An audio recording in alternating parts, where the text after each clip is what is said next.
네, 반갑습니다. 주식닥터입니다. 오늘 함께 살펴볼 종목은 한국전력입니다. 자, 한국전력 보유하고 계신 분들은 짜증이 많이 나시죠? 리뷰하는 저희 입장도 짜증까지는 아니더라도 답답하죠? 자, 정교금 개편안도 진행되겠다. 그렇다면 한국전력이 그동안 악순환의 고리처럼 답습해오던 재무적 리스크는 어느 정도 벗어날 수 있겠다. 이건 좋은 소식이 맞아요. 한전 입장에서는.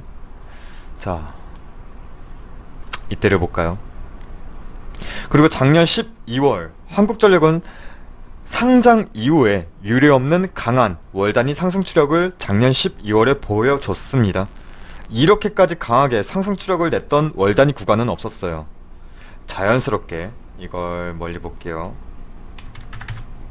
자연스럽게 이때부터 장장 5년 가까이 이어지던 이 대추세 하락의 전환 시점이 도래한 것일까?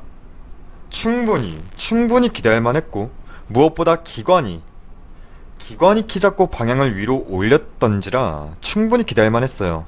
근데 올해 2021년 올해 들어서자마자 이때 12월에 강한 상승분은 모조리 반납하는 그림인데, 이제 이런 얘기가 슬슬 나올 거예요.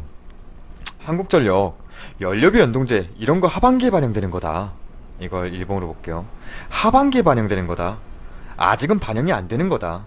하반기에 실적 모멘텀 기대해도 좋다. 뭐 이런 얘기들. 근데 저는 한국전력 멀리 보면 사실 그래요. 지금 자리 지금 자리 여전히, 이걸 월봉으로 볼까 차라리? 지금 자리 여전히 역사적인 저점 구간인 거 맞고, 기회비용 측면만 생각하지 않는다면, 그래서 보유하고 간다면 결국엔 엉덩이 무거운 만큼 기다림에 대한 보상은 결과로 나온다, 이런 의견은 변함이 없는데, 주가의 하락을 다른 데서 짚을 필요는 없다고 보는 거예요. 우선 원자재 값이 실적에 반영되는 측면, 그거 6개월 단위, 그러니까 반기는 후행적으로 반영되는 거 이제 모르시는 분들이 있을까요? 한국전력 주주분들이시라면. 하지만 주가는 이러한 바탕에 선반영돼서 움직이는 거예요. 주식이란 거는 괜히 하반기 어쩌고저쩌고 할 사항이 아니라는 거예요.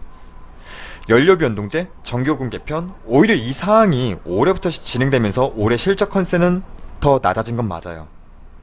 오히려 핵심 골자가 원자재 값을 유동적으로 전기요금에 반영하겠다 이건데, 근데 지금 원자재 값이 낮으면 당연히 반영되는 금액도 낮아지겠죠. 근데 장기적 플랜으로 보면 맞아요. 이게 맞아요. 원자재 값에 연동해서 전기요금이 책정되어야 한국전력의 재무적 리스크는 그나마 답습하진 않습니다. 근데 이러한 올해 실적 컨센이 낮아진 이유 때문에 주가가 하락한다? 아유, 그냥 그건 갖다 붙인 말이죠. 이유가 될 순 없습니다. 그렇다면 지금 기관이 2021년 들어서 오늘까지 장장 30거래일을 보냈는데, 이 중에서 단 1거래일을 제외하고 29거래일을 매도했어요. 자, 단 1거래일을 제외하고 올해 29거래를 매도한 이유, 사실 복잡하게 생각하진 않습니다. 작년 12월 한전 역사상 가장 큰 상승 월봉 각을 만들어줬던 주체는 기관과 외인이었어요. 오히려 개인은 이때 작년 12월 정말 많이 이탈했죠. 근데 1월 4일 올해 첫 거래일 시작하자마자 기관은 단 1거래일 제외하고 주구장창 매도 포지션을 갖고 있는데, 여기서 우리가 찾아야 할 건 연기금의 흐름이에요. 연기금도 지금 작년 12월 24일 이후로 지금까지 시장에서 주구장창 매도만 하고 있어요. 그리고 올해 시작 1월 4일 연초부터 어제까지 15일까지 연기금은 코스피, 코스닥 합쳐서 약 11조 원 넘게 순매도했어요. 이렇게 짧은 기간에 11조 원 넘게 순매 주식을 다 팔아치운 건 연기금이, 다 팔아치웠던 건 과거 유례가 없었던 일이에요. 아마도 국내 주식 비중 초과로 연초부터 빠른 비중 조절을 했을 것으로 판단은 되는데, 이렇게 연기금의 비중 조절 측면에서 가장 빼기 쉬운 종목이 무엇일까? 저는 비중이 그래도 꽤 실어놨던 한국전력이 타겟이 되었을 것이다, 이런 의견이고, 또 연기금 말고도 기관이 지금 볼까요? 자, 보시면 참 웃음밖에 안 나오죠. 기관 지금 1월 들어서 단 1거래일 2월 8일 하루 제약은 다 매도 포지션 취하고 있는데, 자, 우선 12월달 상승각을 만들었던 주체가 기관이라 말씀드렸죠. 이 12월 상승분에 대한 단기 차익 물량 꾸준히 소화시키는 이유도 크겠지만, 무엇보다 지금 펀드 환매건이 역대 최다를 계속 기록하고 있어요. 이게 뭐냐면, 더 이상 개인들이 얘네 증권사 펀드한테 돈을 맡기지 않아요. 그래서 개인들이 얘네한테 야, 내 돈 내놔, 내가 직접 투자한다 이제, 이런 상황인 거예요. 그럼 펀드 기관 입장에서는 어떻게 해야겠어요? 돈 마련해서 줘야죠. 그럼 돈 마련하려면 어떻게 해야겠어요? 보유 중인 주식 팔고 돈 마련해야겠죠. 근데 시점을 보세요. 12월 그들이 꽤나 올린 주가 위치, 그리고 꽤나 많은 물량이 들어간 상태라면 여기서 자금 마련 현물 출회는 가장 쉬웠을 거라 봐요, 한국전력. 그럼 진짜 이제 우리가 궁금한 거는 언제까지 기관, 외인, 이놈들의 매도 출회에 당해야 하는 거냐. 첫 번째 요건은 앞서 말씀드린 대로 펀드 환매 건수가 적어질 때, 근데 반대로 이 시점이 된다면 개인 투심이 그만큼 낮아지고 있다는 걸 반증하겠죠. 저는 그래요. 사실 연기금은 추가적으로 계속 매도 출회가 진행될 확률이 높아요. 이거는 꼭 한국전력에서만 이탈하는 게 아니라 연기금이 지금 계속 시장에서 빠지고 있는 상황인 거라, 이건 어떻게 우리가 해볼 수 있는 게 없는 부분인데, 이외 기관계 투자주체들, 금융투자, 보험, 투신, 기타금융, 은행 등등등, 이외 기관계 투자주체들의 이전 1년간의 매집분만, 그러니까 최근 1년간의 한국전력에 대한 매집분만 추적해서 본다면 이제는 거의 바닥까지 온 시점이 맞거든요. 물론 얘네가 훨씬 한국전력 이전부터 잡아먹은 물량들이 있어서 기관계 물량이 완전히 바닥이다 이렇게 볼 수는 없어요. 다만 이전 그들의 매입가는 대부분 25,000원을 상회했을 때 먹은 물량이고, 최근 1년간의 매집분만 기준점으로 본다면 얘네 소소하게 수익 먹고 나온 시점이라 봐야 하고, 이 1년 동안의 매집분만큼은 이제 한국전력 바닥이라는 거예요. 이건 외인도 마찬가지예요.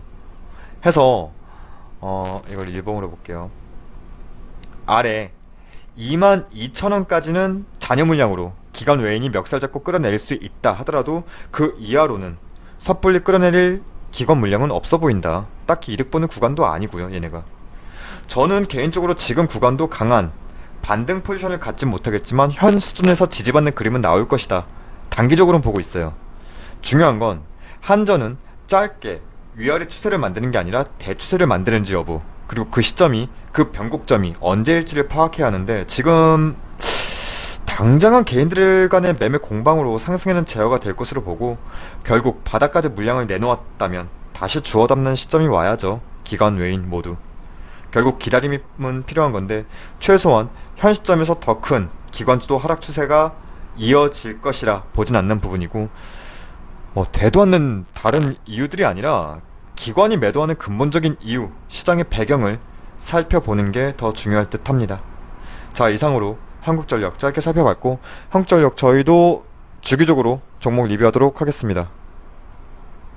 그리고 저희 무료 추천 종목이 궁금하신 분들은 포털사이트 다음에서 저희 주식닥터를 검색해 주셔서 이렇게 저희 홈페이지 들어오시게 된다면 여기 상단에 깜빡거리고 있는 실시간 댓글 리딩, 이 게시판을 통해서 저희가 매일 아침마다 무료 추천 종목을 안내해 드리고 있습니다. 이렇게 쭉쭉 추천 종목과 함께 장중 시황 이렇게 같이 안내해 드리고 있고, 오늘의 결과만 짧게 살펴본다면, 자, 오늘은 대형 포장, 풍산, LP 시스템 이렇게 세 종목 추천드려서 오늘은 세 종목 모두 수익으로 마감했네요. 자, 그리고 저희 홈페이지 무료 회원 가입만 해주셔도 저희가 지금 무료 체험반 진행하고 있습니다.